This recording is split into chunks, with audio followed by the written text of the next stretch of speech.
Kevin Gordon here from AutoSavant.com, coming to you from the 2013 Mercedes-Benz GL450. It's got a couple other little options for a grand total of just over $90,000. So it's far from being inexpensive, obviously, but each of those options, you can complain about the fact that Mercedes and the German manufacturers in general make things so a la carte, and as a result get to charge you a la carte for all the pieces.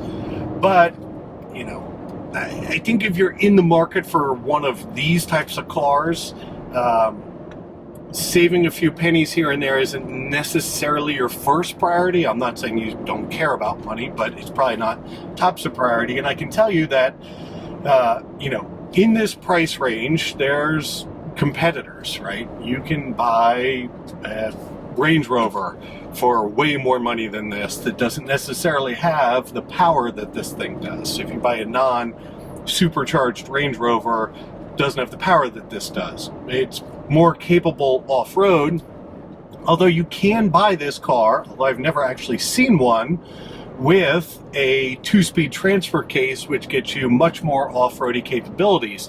This one does have the ability to raise and lower the car, so you can put it, sort of jack it all the way up to the top of its suspension settings, which, we're walking through the exterior shots of that now.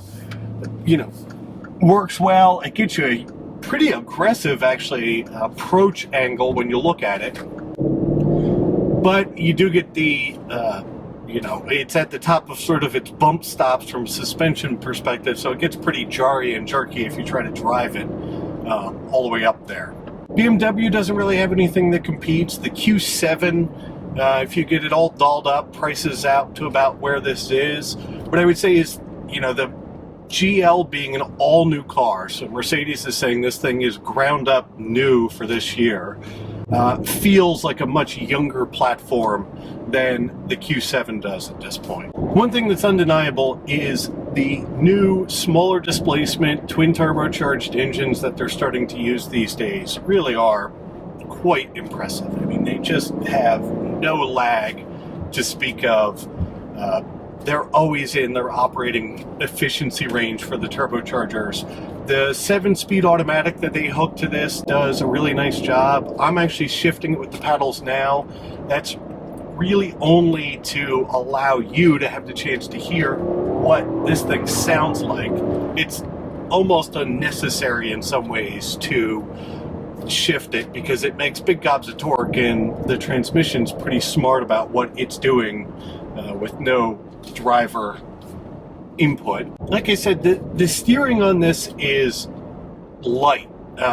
It's a bit numb as a result, but let's face it, in this class of cars, it's kind of what you're going to get and what you should expect. The one thing I think that actually I wish that this car had was the way a lot of them are going to, which is sort of the driver selectable systems for the car. So you get either sport or comfort in suspension settings. And I will say there's a definite difference between the two, but it'd be nice if that also went and sort of remapped not so much the shift patterns of the transmission, but the sensitivity of the gas pedal, and it took some of the boost out of the steering, because the steering always feels a bit too light.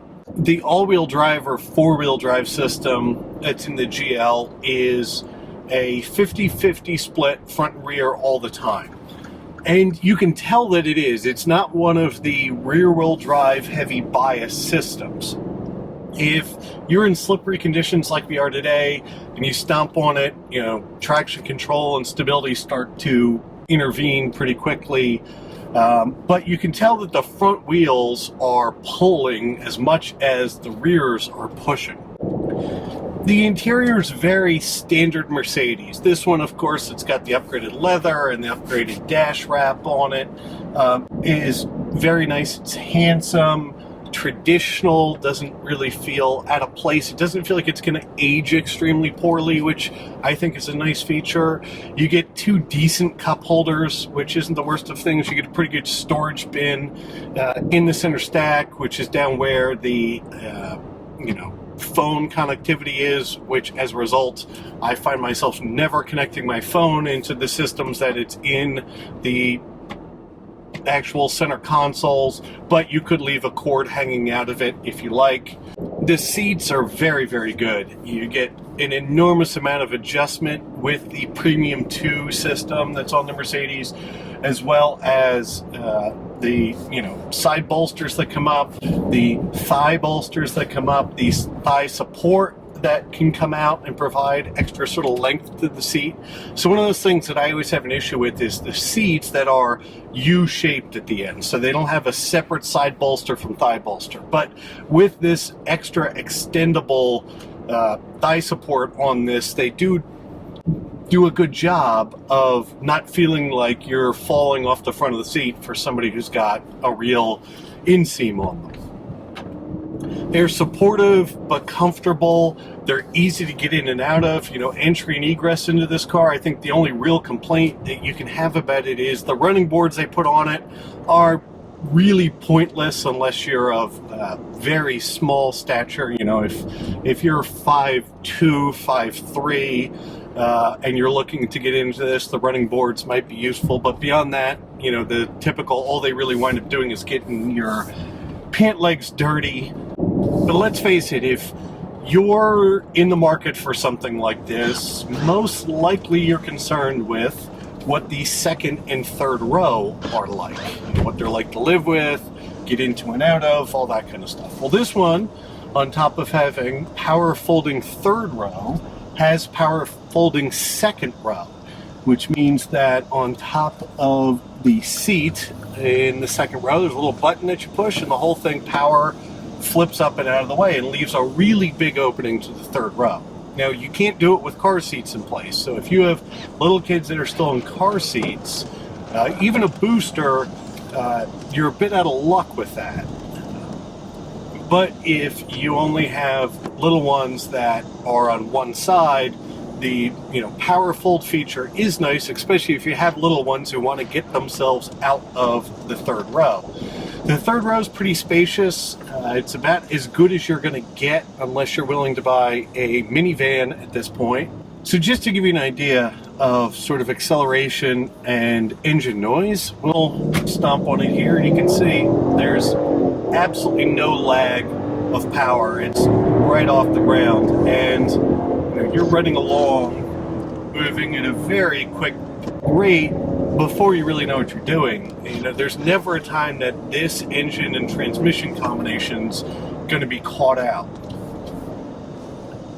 But getting back to the fun of a three-row SUV, so storage space behind the third row, if it's up, isn't enormous. What I would say is if you're going to Costco and you're going to pick up one of their giant cases of water, it'll happily fit back there with stuff stacked on top of it. But that's pretty much it.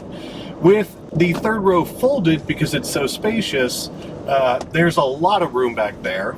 And then the second row folds as well. It either flips up and out of the way, which means you could put something enormously tall in there. Like you could put a bicycle pretty much right in the second row doors with those up out of the way, or the bottoms, flip up themselves, and then you can tumble the back, which leaves a perfectly flat floor surface back there. So it's got quite a bit of utility.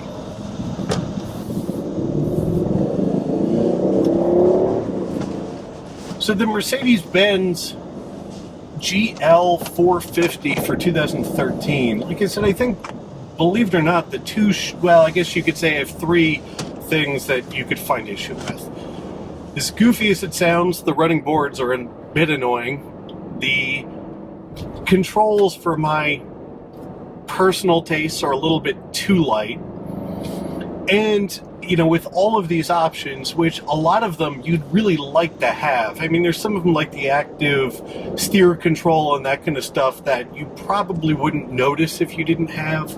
But nevertheless, it does get to be a lot of money for a car. And some of those options that you'd really expect to have in a base model when you get to something that's like this aren't there. But with the options, it really is a very capable, extremely comfortable, nice to look at, beautiful inside, big SUV. And, you know, the final note is with the new twin turbocharged V8, it's actually not inefficient. Calling it an efficient thing, I think, would be a bit of a stretch, but we've averaged just about 20 miles per gallon in the time that we've had it. And that is a pretty good split of longer highway driving on cruise control and a little bit of fun with it. So, you know, with that, it's a really competitive entry into this segment. You know, it's a reasonably niche segment at this point, but it's a really solid one at that. So as usual, Kevin Gordon from AutoSavant.com. I look forward to talking to you guys soon.